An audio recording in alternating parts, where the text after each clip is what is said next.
Olá, veja agora o que virou notícia no dia de hoje. Covid-19, final de semana marcado por praias vazias no Rio de Janeiro e ruas desertas em São Paulo para tentar frear as infecções. Em seu aniversário nesse domingo, o presidente Jair Bolsonaro enaltece ações do governo contra a Covid-19. Ministério da Saúde agiliza a compra de mais vacinas e Anvisa define medidas emergenciais para evitar desabastecimento. Primeiro caso de transmissão vertical da Covid-19 é confirmado na Bahia. E neste final de semana, o mundo ultrapassou a assustadora marca dos 123 milhões e 800 mil casos da doença. E o número de mortos é de mais de 2 milhões 727 mil. Em manobra política, Bolsonaro quer garantir foro privilegiado a Pazuello antes de nomear o novo ministro da Saúde. Confira ainda nesta edição. Olimpíada de Tóquio. Comitê organizador anuncia a proibição da entrada de turistas estrangeiros para acompanhar o evento. Essas e outras notícias que foram destaque no dia de hoje você confere a seguir. Começando tudo outra vez. Hoje é segunda-feira, 22 de março de 2021 e já estamos no outono brasileiro. Acompanhe a partir de agora a edição de hoje do 8 News.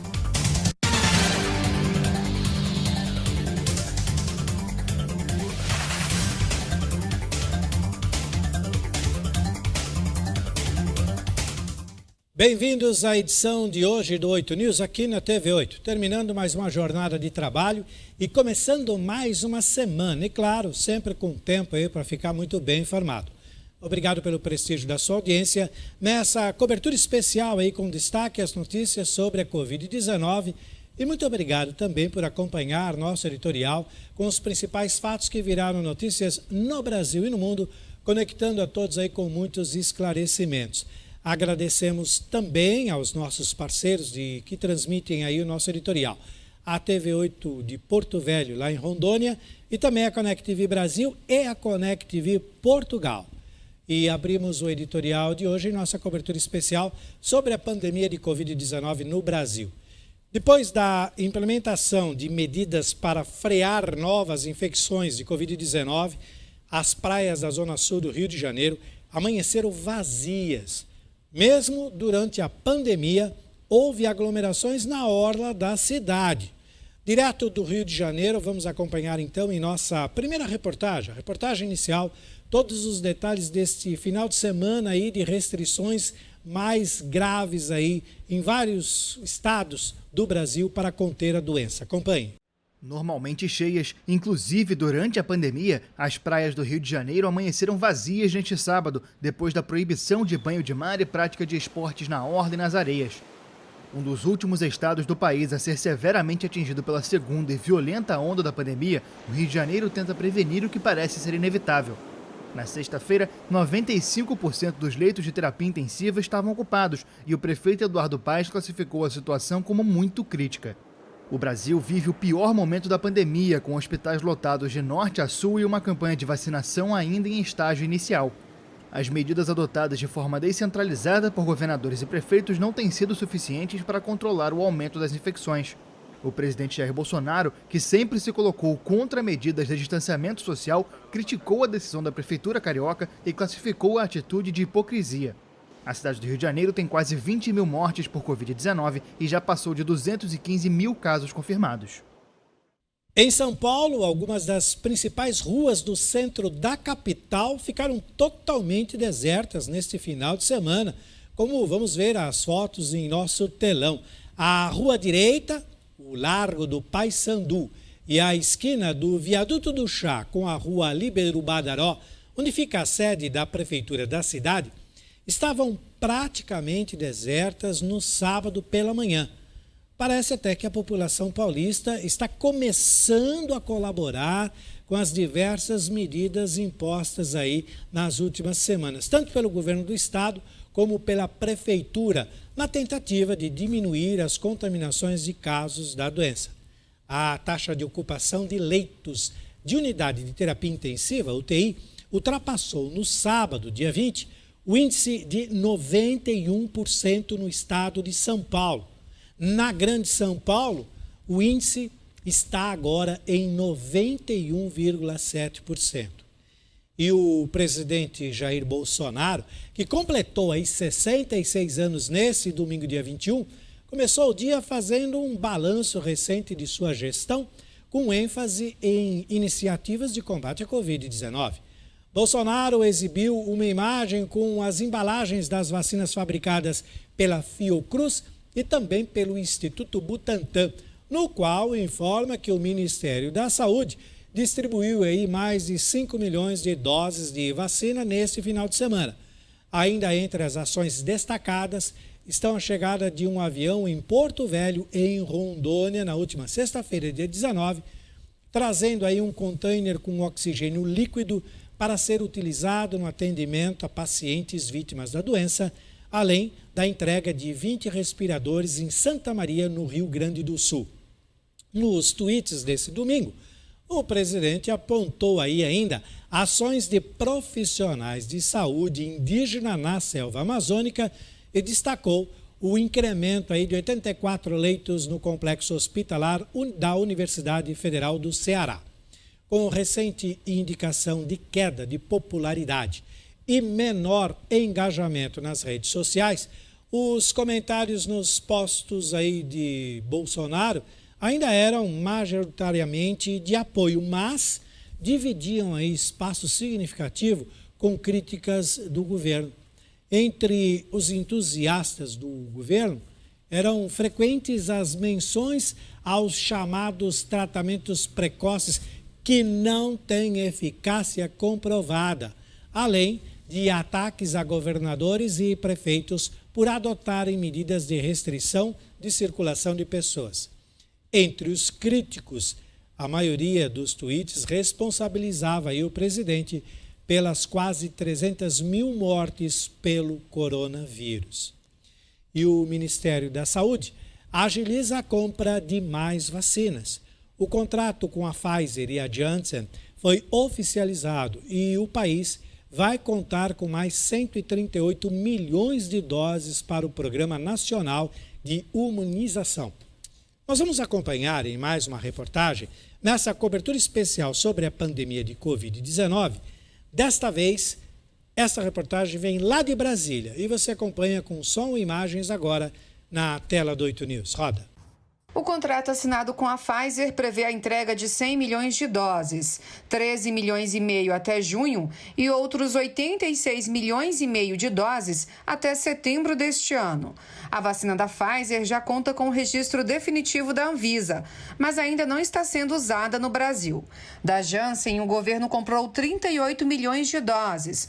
O laboratório ainda não tem autorização para uso emergencial nem registro definitivo da Anvisa, mas tem até dezembro para entregar todas as doses. Com as novas aquisições, o Brasil possui mais de 562 milhões de doses de vacinas contra a Covid-19 contratadas para 2021. O governo também negocia a compra das vacinas Sputnik V e Moderna. Até agora, o Programa Nacional de Imunizações já recebeu 24 milhões e 600 mil doses da vacina Coronavac e outras 5 milhões de doses da vacina de Oxford, que já estão sendo distribuídas a estados e municípios. Até o final do mês, a expectativa do Ministério da Saúde é receber mais de 38 milhões de doses. O balanço da vacinação contra a Covid-19 atualizado no último sábado, dia 20, apontou que 11.721.357 pessoas já receberam a primeira dose de vacina contra a Covid-19, segundo os dados divulgados. O número representa, aí, como vemos no gráfico, 5,54% da população brasileira. A segunda dose já foi aplicada em todos os estados e no Distrito Federal em 4.140.109 pessoas, o que representa 1,96% da população do país. No total, 15.861.466 doses foram aplicadas aí em todo o Brasil. No estado de São Paulo, foram vacinadas 4.615.460 pessoas. 7,37% da população já recebeu a primeira dose e 2,60% desta população do estado recebeu aí a segunda dose. E claro, eu quero aproveitar esse momento para falar da nossa campanha, é o 8 News na campanha Vacina Sim, porque esta é a única saída para conter esta maldita doença que já há mais de um ano assola todo o planeta. E as medidas para conter a disseminação também ainda continuam valendo. Como a gente vê aqui no telão, o uso de máscara constante, vamos lavar bem as mãos e sempre usar álcool em gel, sempre que possível. Isso é extremamente importante. Então, vamos usar essas medidas e, claro, esperar pela vacina. E se você tiver algum parente que já está na classe de vacinados, acompanhe-os para que eles recebam urgentemente essa vacina. Vamos continuar aí com o nosso editorial, destacando agora a seguinte manchete. Anvisa define medidas emergenciais para evitar desabastecimento. Isso mesmo. A Agência Nacional de Vigilância Sanitária, Anvisa, definiu medidas emergenciais para evitar o desabastecimento de medicamentos aí necessários para a intubação de pacientes com Covid-19 em todo o país. Nós vamos novamente ao Distrito Federal, onde é a sede da Anvisa, acompanhar então os detalhes sobre essas medidas emergenciais. Com som e imagens na tela do 8 News, acompanhe na reportagem a seguir. Roda. As ações tomadas pela Anvisa têm o objetivo de agilizar os processos para a aquisição de analgésicos, sedativos e bloqueadores neuromusculares, indispensáveis para o suporte ventilatório e a intubação dos pacientes com Covid-19 em estado grave nas UTIs. Entre as medidas anunciadas estão a simplificação do pedido de registro de medicamentos usados na intubação e a possibilidade de importação direta por parte de hospitais. A Anvisa também orienta empresas em condições de fornecer os insumos em curto prazo a entrar em contato com a agência. Um levantamento do Conselho Nacional de Secretários de Saúde, o CONAS, aponta que em 10 estados, 11 medicamentos do chamado kit intubação estão em falta ou têm estoque para apenas 20 dias. Além disso, em 18 estados, os bloqueadores neuromusculares também estão em falta ou devem durar mais 20 dias. Hoje a indústria nacional é incapaz de fornecer toda a medicação que a gente necessita diante da extensão do volume de pacientes que a gente teve de internar em leito de terapia intensiva. Urge o Ministério da Saúde não só fazer um registro de preço nacional, não só fazer requisição administrativa, mas a gente tem de começar a pensar sim em fazer uma compra internacional para abastecer o mercado nacional, sob pena de nos próximos dias a gente não ter essa medicação. Em nota, o Ministério da Saúde informa que solicitou a compra de mais de 660 mil medicamentos para o período de 15 dias, conforme consumo médio mensal. Na semana passada, o anúncio de sua chegada ao governo, o cardiologista Marcelo Queiroga ainda não teve seu nome publicado no Diário Oficial da União como novo ministro da Saúde. Uma situação, no mínimo, inusitada, que ocorre na semana com o maior número de mortes por Covid-19 no Brasil desde o início da pandemia. Fontes ouvidas pelo portal de notícias Congresso em Foco contam que a nomeação de Queiroga ainda não saiu porque o governo busca um cargo para garantir o general Eduardo Pazuello e a prerrogativa aí de ser julgado apenas no Supremo Tribunal Federal. O temor do governo, ainda segundo esses interlocutores, é que, perdendo o privilégio do foro, Pazuello se fragilize juridicamente e possa até ser preso pelos atos temerários ou mesmo ilegais que cometeu aí como ministro da Saúde. Bolsonaro chegou a cogitar de colocar o general como ministro do Meio Ambiente, mas a ideia foi descartada. Uma das possibilidades em análise é a recriação aí do Ministério de Desenvolvimento, Indústria e Comércio para abrigá-lo. mas até o fim da semana passada ainda não havia uma decisão sobre o assunto. Como forma de agradecimento, o presidente também gostaria de elevar Pazuello aí ao posto de general de 4 estrelas. Atualmente, o Pazuello tem apenas 3. A medida, no entanto, enfrenta resistência dentro do alto comando do Exército, por envolver aí mudanças em regras vigentes. E foi confirmado em Feira de Santana, na Bahia, o primeiro caso de transmissão vertical da Covid-19. Essa transmissão acontece quando a mulher transmite a doença para o bebê ainda no útero. Na reportagem a seguir, você terá então todos os detalhes sobre esse assunto. E dessa vez essa matéria vem ali de Feira de Santana, na Bahia, para que você entenda mais um caso preocupante nessa cobertura especial sobre a pandemia de Covid-19. Na tela do 8 News, roda.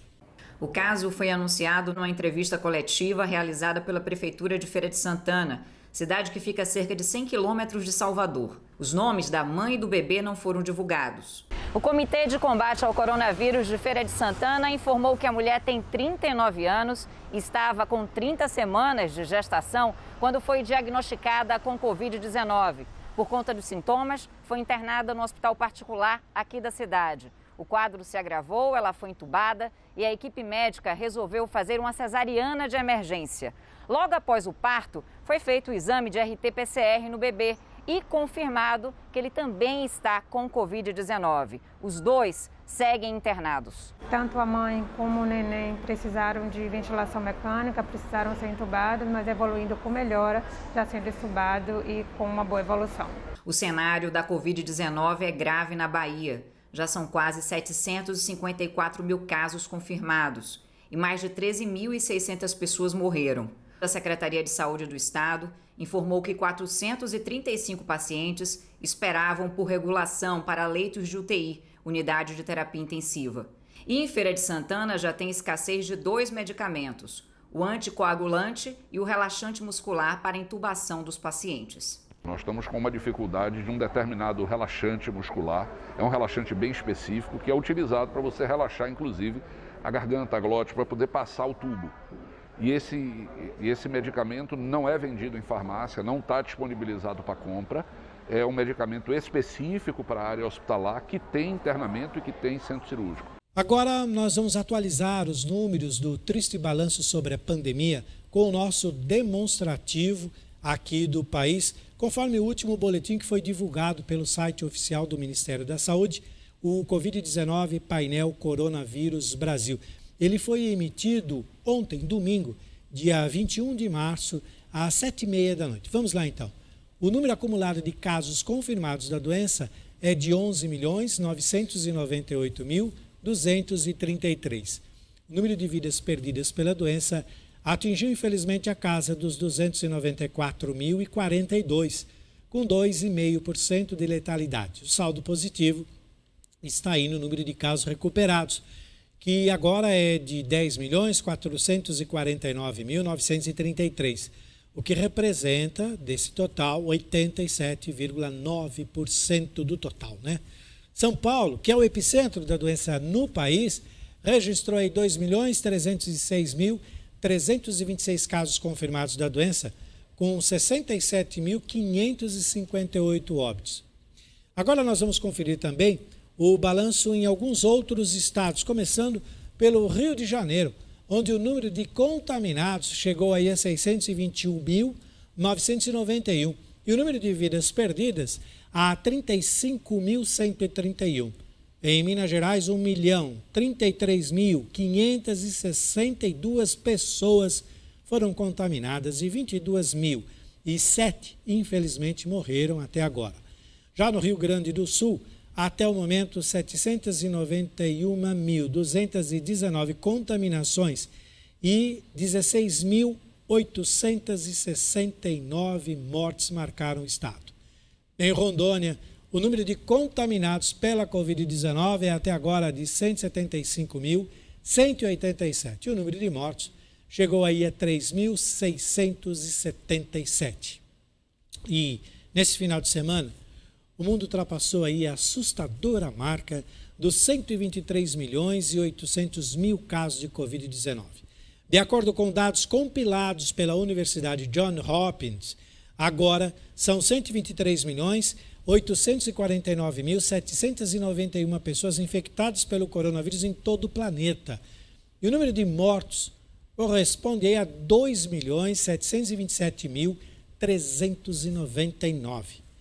No painel você vê aí que os Estados Unidos lideram esse triste balanço e o Brasil ocupa a terceira posição no painel, atrás apenas da Índia. Esses dados também foram atualizados na noite de ontem. Vamos agora a uma notícia internacional, ainda em nossa cobertura especial sobre a pandemia de Covid-19. Enquanto a vacinação caminha lentamente em vários países europeus, eles implementam aí medidas de restrição de movimentação para frear as infecções. Nesse final de semana, por exemplo, atos foram registrados no Reino Unido, na Alemanha, na Croácia e na Suécia. Vamos então a um giro rápido pela Europa, acompanhar aí os detalhes sobre as manifestações. Direto da Europa, sem perder tempo, para a tela do 8 News. Acompanhe. Protestos em diferentes países europeus contra as restrições para evitar a propagação da Covid-19. Na Alemanha, milhares de pessoas foram às ruas da cidade de Kassel criticar o lockdown. Houve repressão da polícia e autoridades declararam que a movimentação deste sábado foi uma das maiores neste ano. Ingleses também organizaram atos em Londres contra as medidas de contenção da pandemia. O Reino Unido já vacinou mais de 20 milhões de pessoas contra o novo coronavírus. Na Suécia, centenas de pessoas se reuniram em Estocolmo com cartazes contra as restrições de movimentação. Desde o começo da pandemia, o governo sueco se destacou por uma abordagem menos incisiva no combate ao vírus, mas vem intensificando as medidas desde novembro. Protestos contra restrições também foram registrados em Zagreb, capital da Croácia. Manifestantes gritaram palavras de ordem contra as vacinas, apontadas por especialistas como a maneira mais eficaz de acabar com a pandemia.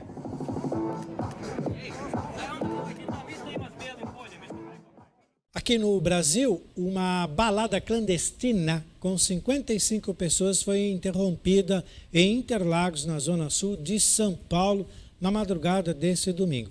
A operação da Vigilância Sanitária do PROCON e das polícias civil e militar aconteceu na Casa Noturna El Divino. A Casa Noturna não poderia estar funcionando durante a fase emergencial do Plano São Paulo de combate à Covid. No local, os frequentadores se encontravam aglomerados e estavam sem máscara. O responsável pelo evento foi atuado pelo PROCON e pela Vigilância Sanitária Estadual. As ações do Comitê de Blitz, por meio da Vigilância Sanitária Estadual, também atuaram e interditaram uma loja de cosméticos, uma de vestiário e outra de departamentos na noite do último sábado, nos bairros da Liberdade, Penha, Vila Madalena. As lojas são de serviços não essenciais e descumpriram aí todas as normas sanitárias e também as de restrições de circulação do Plano São Paulo.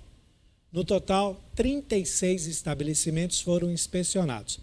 Esse comitê de Blitz, que foi criado no último dia 12, em conjunto com a Prefeitura de São Paulo, tem como objetivo aí reforçar as fiscalizações e também o cumprimento das medidas restritivas implementadas aí na fase emergencial. Desde o dia 1º de julho de 2020 a 15 de março de 2021, a Vigilância Sanitária Estadual realizou 220.808 inspeções e 4.679 atuações. E, pelo jeito, não vai parar por aí, não. Muito bem, nós vamos agora para um rápido intervalo e a seguir você continua acompanhando os principais fatos que movimentaram aí o dia de hoje. Olha, o 8 News volta em instantes com mais uma rodada de notícias e também com a previsão do tempo. Então faz o seguinte, não sai daí não, fica com a gente, porque a gente volta já já. Eu estou aqui te esperando, tá bom? Te aguardo.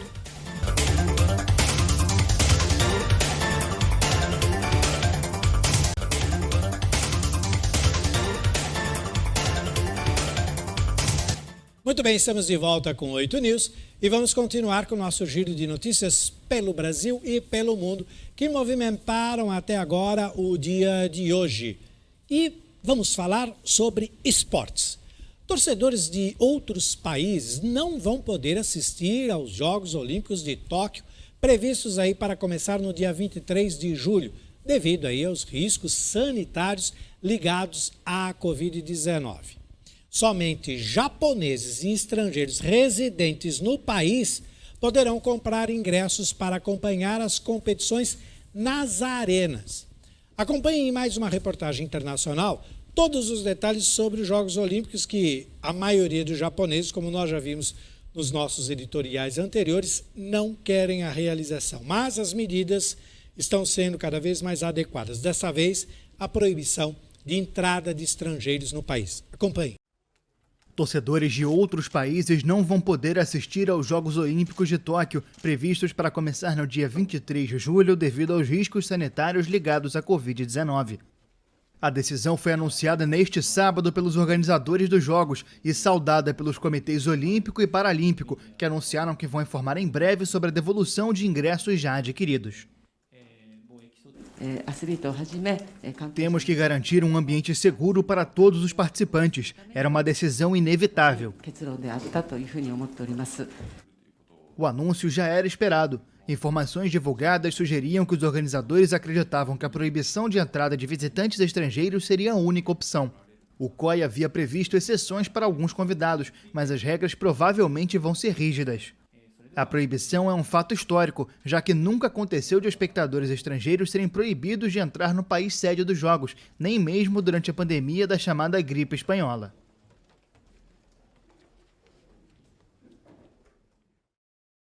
Agora vamos para o futebol. Mesmo depois de decidirem em votação que não vão recorrer à justiça, os clubes que disputam o Campeonato Paulista e a Federação Paulista ainda não desistiram de retornar aí com o futebol estadual.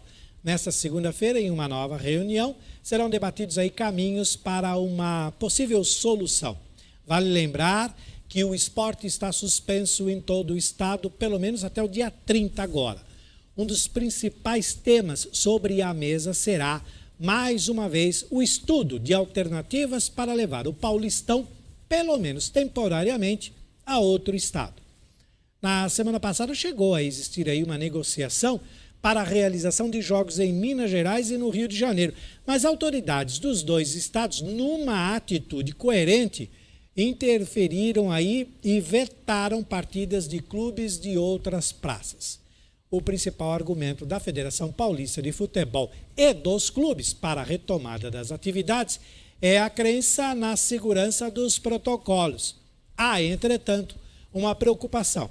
O que fazem alguns jogadores e funcionários quando estão longe das atividades profissionais, com aparições aí que a gente já viu em ambientes públicos e aglomerações? Pois é, esse comportamento é apontado como a causa da maioria dos casos de Covid-19 no futebol.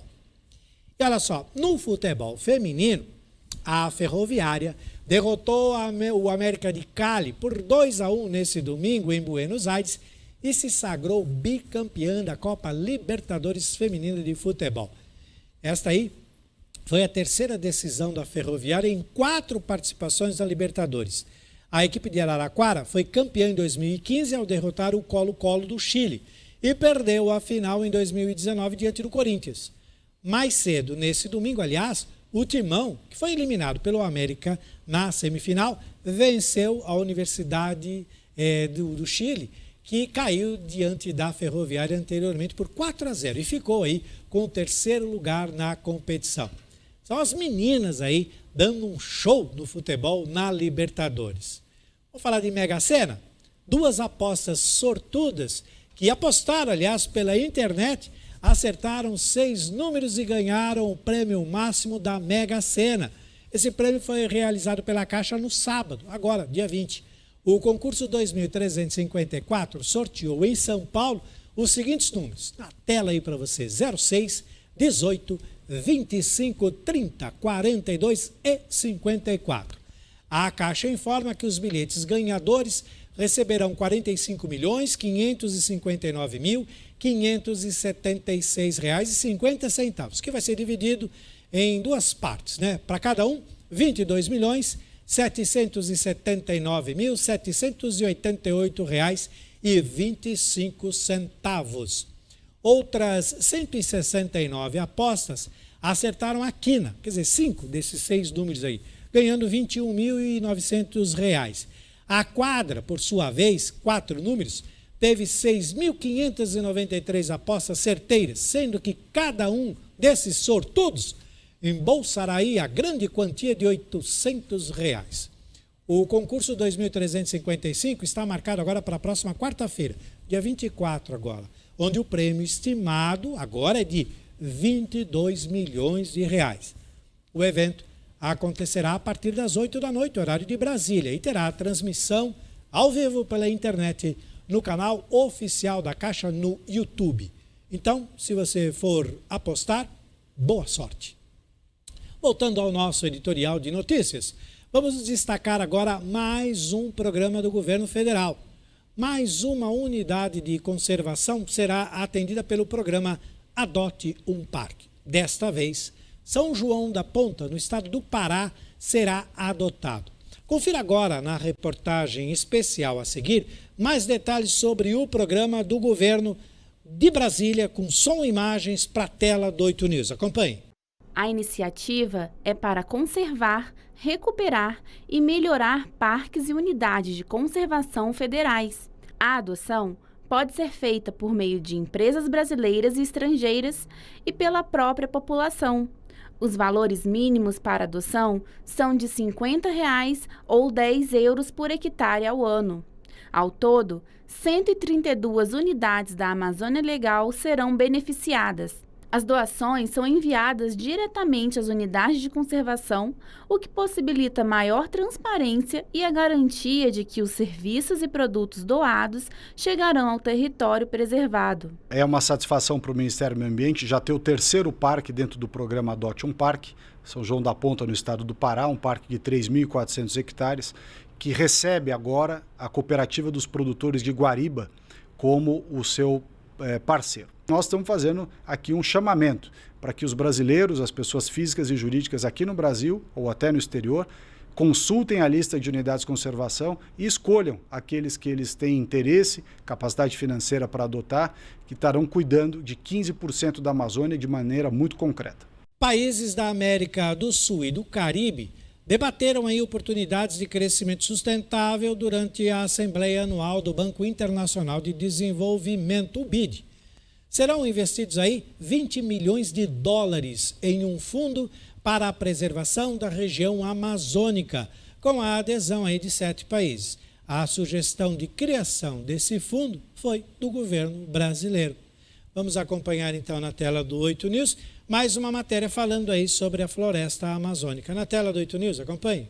Com o apoio do BID, foi lançado o Fundo de Financiamento para projetos que unam o desenvolvimento econômico da região sem destruir a floresta. O Fundo para a Amazônia já começa com um aporte de 20 milhões de dólares. O pedido pela criação do fundo foi feito pelo Brasil. O desenvolvimento sustentável e o fim do desmatamento ilegal dependem da valorização da economia amazônica e da melhoria da qualidade de vida da população local. O presidente Jair Bolsonaro citou iniciativas do país em proteção ao meio ambiente, como o programa Floresta Mais, que investe 500 milhões de reais em sustentabilidade. Também destacou o satélite Amazônia 1, lançado neste ano com tecnologia 100% brasileira para monitorar desmatamentos e queimadas. No Brasil, nos últimos 6 meses, por iniciativa do meu governo, houve uma queda de 20% nos alertas de desmatamento em comparação com o mesmo período do ano anterior. Conseguimos evitar o desmatamento de área equivalente a 1.000 km².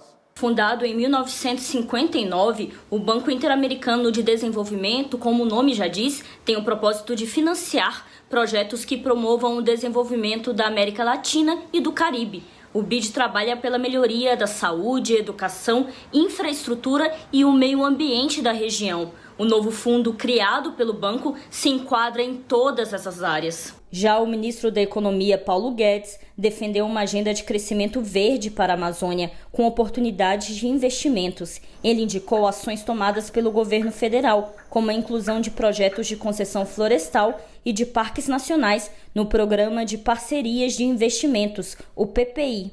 O desenvolvimento sustentável da Amazônia deve ser parte de um esforço mais amplo de aumento de produtividade, melhoria de infraestrutura e do ambiente de negócios, de desburocratização, transformação e modernização do Estado brasileiro. Avançamos muito nessa pauta nos últimos 2 anos. Hora da previsão do tempo na edição de hoje do 8 News. Região sudeste do Brasil. Após a passagem de frente fria que provocou chuva em algumas áreas do sudeste do Brasil na última semana, uma grande massa de ar seco ganha força sobre a região. Até o fim deste mês, a atuação desse sistema irá dificultar a chegada das frentes frias e até mesmo da formação de grandes instabilidades locais. Em áreas como o interior de São Paulo, o norte do Rio de Janeiro, o Espírito Santo e quase todo o estado de Minas Gerais, a previsão até esse momento indica pouca ou até mesmo nenhuma chuva, como é o caso do norte mineiro. Agora, com dados fornecidos pelo Clima Tempo, vamos ver como será a terça-feira em São Paulo e algumas regiões metropolitanas. Vou começar pela nossa capital, São Paulo, que terá uma terça-feira aí de sol, dia quente, abafado, mínima de 18, máxima de 31 graus. A umidade relativa do ar na terça-feira em São Paulo gira em torno de 71%. De São Paulo, nós vamos acompanhar outra região nesta terça-feira, que é a região oeste. O Osasco é a cidade escolhida. Mínima de 19, máxima de 32, sol entre nuvens, não há previsão de chuva, dia abafado e a umidade relativa do ar em Osasco na terça-feira gira em torno de 71%. De Osasco, viajamos então até São Bernardo do Campo, ABC Paulista.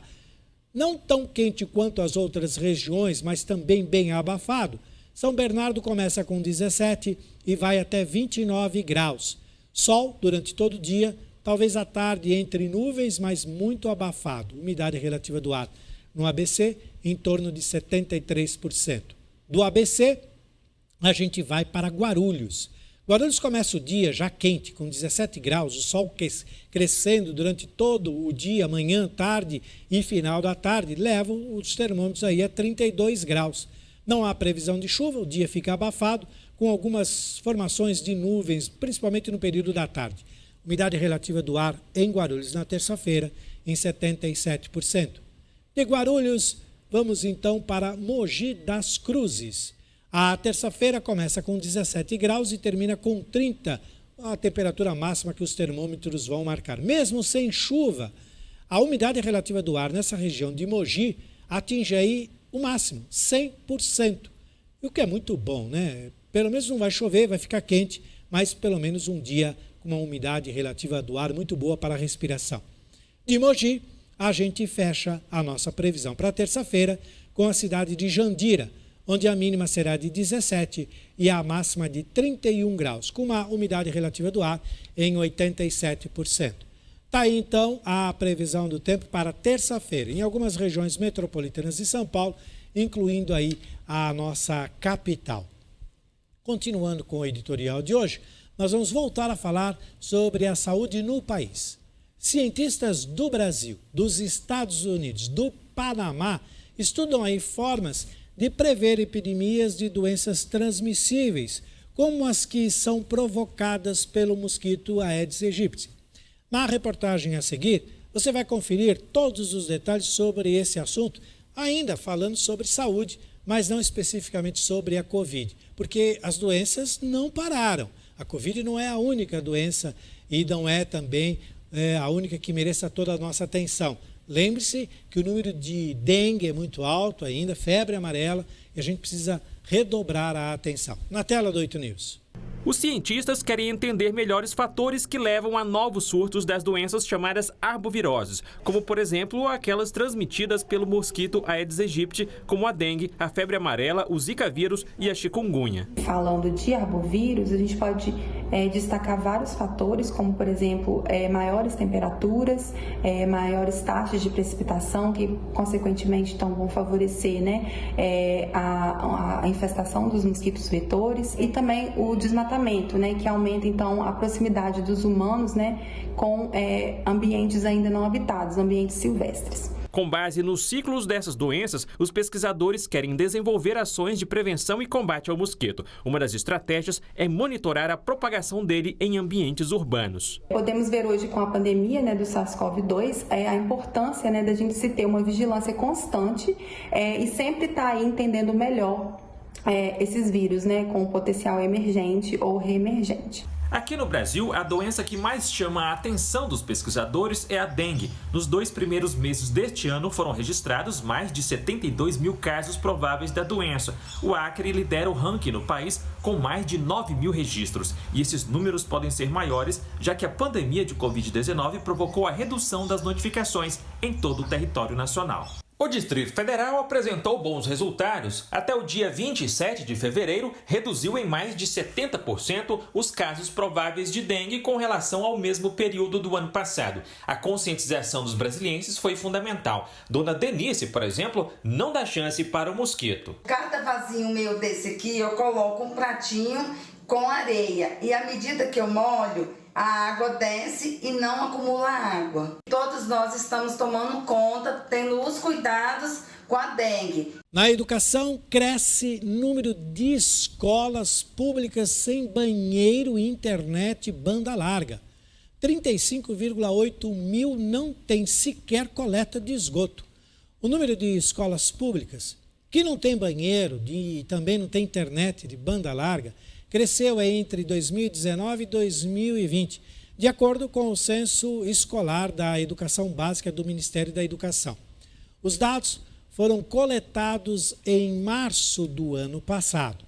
Eles indicam aí que as escolas já estavam aí com todo o déficit necessário aí de estruturas essenciais para a reabertura durante a pandemia.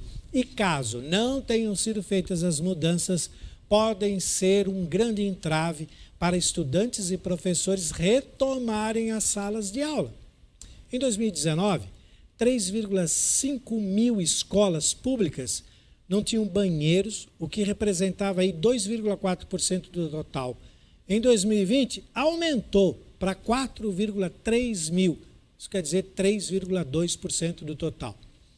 Outro exemplo é a internet banda larga, que não chegava a 15 mil escolas urbanas em 2019, cerca de 18,1%, e cresceu também para 17,2 mil, cerca de 20,5% em 2020. Além disso, que é muito grave, 35,8 mil escolas seguem sem a coleta de esgoto, 26,6% do total. Antes, eram 36,6 mil, que era 27,1%. Até o momento, o MEC não informou se havia pedido de apoio ou liberação de recursos extras para atender a infraestrutura dessas escolas. Aí querem que as aulas voltem. Como? Muito bem, com mais essa rodada de notícias, nós fechamos assim mais um bloco do 8 News. Nós vamos para mais um rápido intervalo. E na volta, você confere o seguinte assunto. Centenas de refugiados são resgatados nos mares da Espanha e da Turquia. E ainda, a Confederação Israelita do Brasil prepara notícia crime contra Roberto Jefferson e o acusa de racismo. Nós voltaremos em instantes aí com mais uma parte do 8 News nesta tarde aí, noite, onde a gente está mostrando os principais fatos que movimentaram o dia. Fique com a gente, não sai daí porque eu estou te esperando, já volto.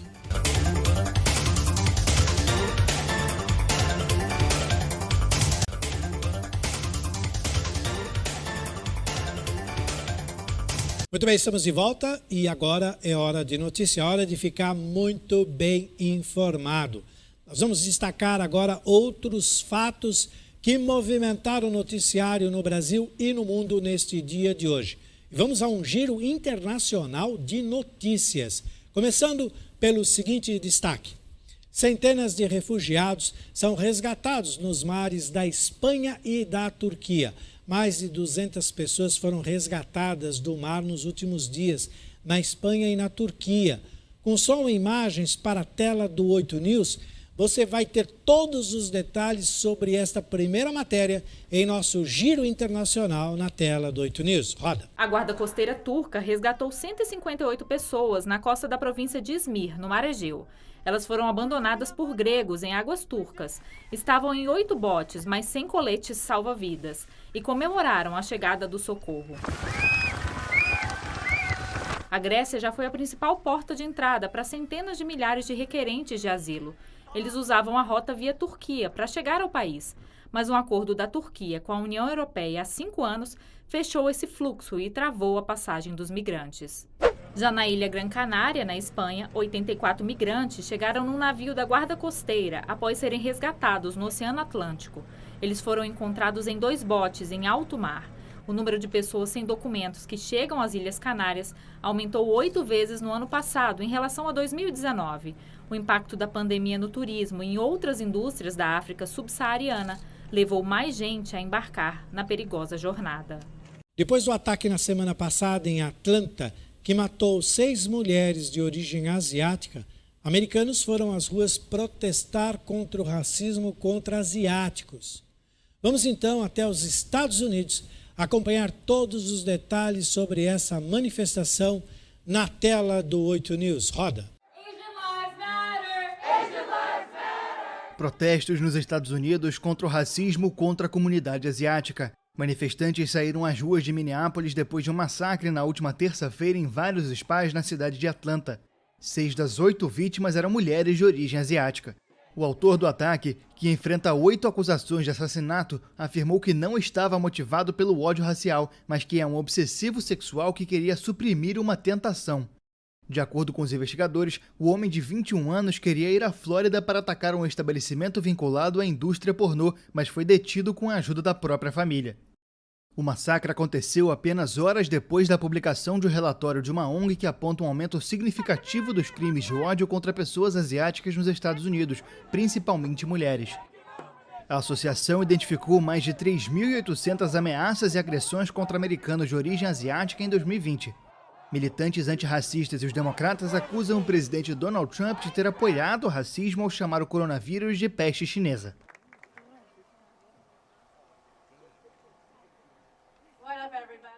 Uma postagem do presidente nacional do PTB, o senhor Roberto Jefferson, é acusado aí de racismo pela Confederação Israelita do Brasil, a CONIB, e a entidade afirmou em nota que prepara uma notícia crime contra o político. A publicação, feita por Jefferson em seu perfil do Instagram na última sexta-feira, dia 19, relaciona judeus ao infanticídio. A CONIB afirma que a postagem é antissemita e pode ser caracterizada como crime de racismo, com aumento de pena pelo fato de ter sido praticado por intermédio de rede social. A nota também diz que a entidade pediu à rede social punição ao perfil. Em nota, o Instagram disse que o conteúdo foi removido e que não permite que compartilhem aí este conteúdo que ataque pessoas com base em raça, etnia, nacionalidade, religião ou orientação sexual, classe social, sexo, gênero, identidade de gênero, doença ou deficiência. Em seu perfil no Twitter, no sábado, Jefferson classificou a nota da CONIB como palhaçada e falta do que fazer e que fez uma comparação de passagens do Antigo Testamento quando os judeus de Canaã adotaram aí deuses pagãos que exigiam sacrifícios de crianças.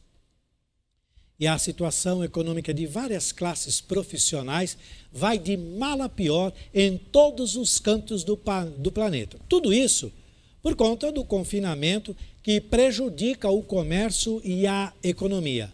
No Malawi, país pobre da África, as restrições impostas por causa do novo coronavírus têm prejudicado também o trabalho até das prostitutas.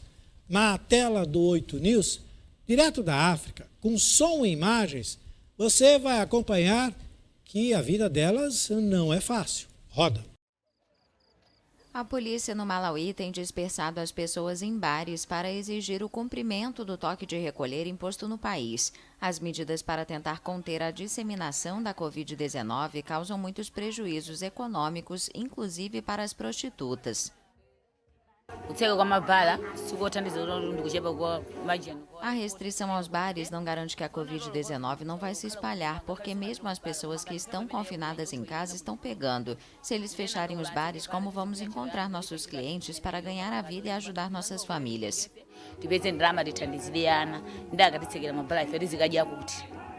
País muito pobre, o Malawi foi até janeiro um dos últimos a não ter optado pelo confinamento para combater a pandemia. Em abril de 2020, a Justiça proibiu as restrições para tentar salvar uma economia frágil baseada principalmente no emprego informal. Mas no início deste ano, devido ao aumento das infecções, o governo ordenou um toque de recolher noturno, limitou a venda de álcool e fechou as escolas por 3 semanas. Segundo dados oficiais, o Malawi tem quase 33 mil casos de Covid-19 e cerca de 1.000 mortes para 18 milhões de habitantes. No mês passado, dezenas de profissionais do sexo foram às ruas para protestar contra as restrições sanitárias que as privam de seu sustento. De acordo com o Sindicato de Profissionais do Sexo, o país tem mais de 20 mil prostitutas. A lei no Malawi pune a cafetinagem, mas não a prostituição. Muito bem, nós vamos aí para o nosso último intervalo e a seguir você continua acompanhando aí os principais fatos que viraram notícias no dia de hoje. O 8 News volta aí em instantes com a reta final de notícias. Então, não sai daí, fica com a gente, eu já volto. Jogo rápido.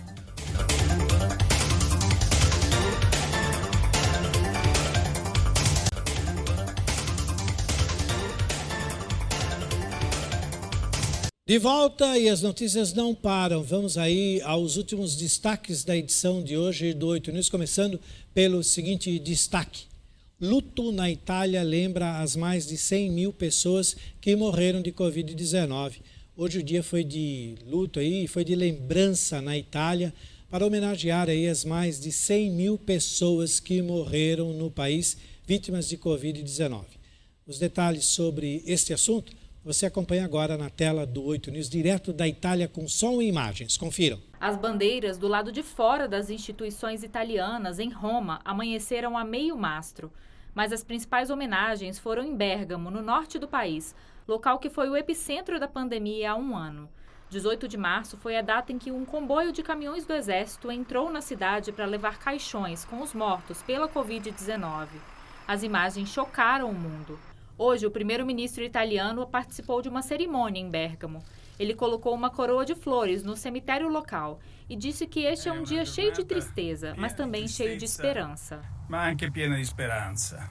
Autoridades e médicos também plantaram árvores num parque da cidade em memória às vítimas. Um ano depois, quase 3.500 pessoas morreram por causa da doença em Bérgamo. E como em muitas outras áreas da Itália, o lugar está novamente em lockdown, em meio a uma nova onda de casos. Em todo o país já foram mais de 103 mil mortos. É o segundo maior número de mortes na Europa, depois do Reino Unido, e o 7º maior do mundo. O Ministério da Saúde do Chile anunciou no sábado, dia 21, que para controlar a propagação da variante brasileira do coronavírus, os passageiros que chegarem do Brasil, sejam chilenos ou estrangeiros, deverão ficar isolados em um hotel sanitário, arcando por conta própria com todos os gastos.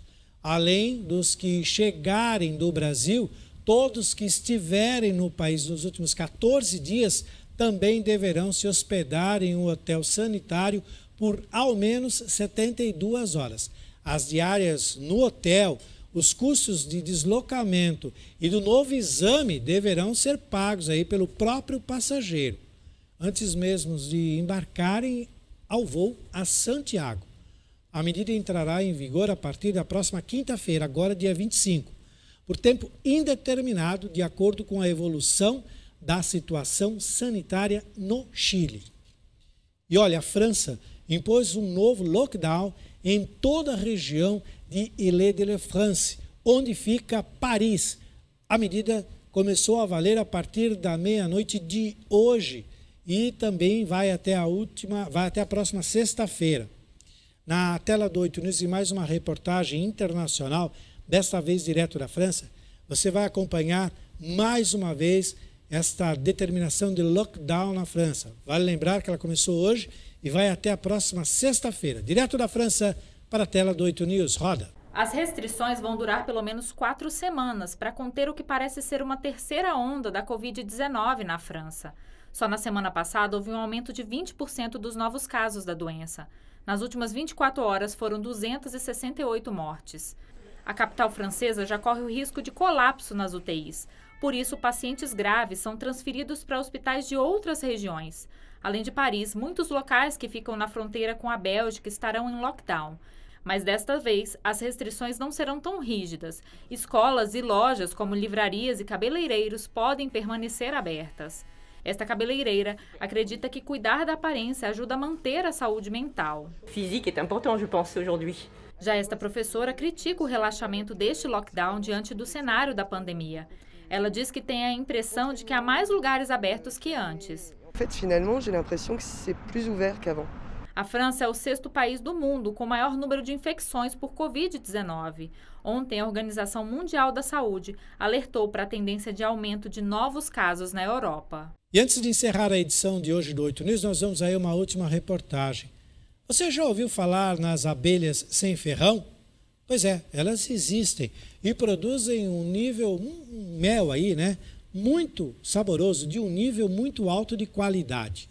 Como ele não tem risco de ferroadas, muita gente aderiu à criação delas até mesmo em casa. Na Bahia, a procura registrou aí crescimento durante toda a pandemia. Em nossa última reportagem especial de hoje, nós vamos então até a Bahia conferir com som e imagens todos os detalhes sobre essa reportagem especial e para lá de doce. Acompanhe. São diversas espécies das abelhas sem ferrão. Elas são tranquilas e raramente partem para o ataque. E o mel dessas pequenas é delicioso. Maravilhoso. O Brasil tem a maior diversidade do mundo desse tipo de abelha. E como é possível criar em casa, tem crescido a procura por colmeias. No Brasil, existe um projeto na Câmara de Deputados tramitando para regulamentar a criação e comercialização das abelhas sem ferrão. Vários estados também criaram sua legislação própria, mas a Bahia é pioneira. Desde 2018, tem atividade regulamentada. O professor Rogério Alves cria abelhas sem ferrão há 43 anos. Ele mora num sítio onde tem 20 espécies de abelhas brasileiras. São 200 colmeias. Hoje em dia, com essa pandemia, além do fator da própolis ter tido um impulso muito grande, por ser um dos produtos que ajuda na imunidade, certo? Também as abelhas se viram como um bicho quase de estimação. A criação das abelhas sem ferrão é uma alternativa de geração de renda para produtores rurais. Francisco vende as colmeias por uma média de R$ 700. A proposta que eu tenho é vender colmeia para você ter em casa. Pet, hoje nós temos muitas pessoas já está aí na janela do apartamento, no primeiro andar. E sabe quanto custa o litro do mel das abelhas sem ferrão? Uma média de R$ 300, 10 vezes mais que o comum, que pode ser encontrado por R$ 30. Muito bem, mais uma missão cumprida. Com todas essas informações, a edição do 8 News fica por aqui. Nós contamos hoje mais um capítulo da nossa história, com fatos aí que viraram notícias. Muito obrigado pelo carinho da sua audiência. E agora que você está muito bem informado, continue aí com a nossa programação normal. Eu espero você na próxima edição do 8 News, às 7 da noite. E olha, gente, que essa semana que está começando seja bem melhor do que a que terminou ontem. Tchau, pessoal. Até mais. Fiquem com Deus.